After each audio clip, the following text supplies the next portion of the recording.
Meaning of Holy Father. Holy Father. Holy Father.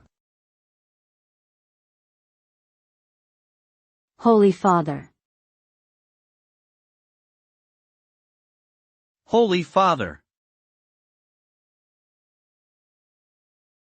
The term Holy Father is commonly used to refer to the Pope, the spiritual leader of the Catholic Church. It derives from the Latin phrase Sancte Pater, which means Holy Father. The title emphasizes the Pope's role as a spiritual father to his followers, as well as his status as the head of the largest Christian denomination. It is a term of respect and reverence, used to address the Pope in formal settings and by members of the Catholic Church when speaking about him.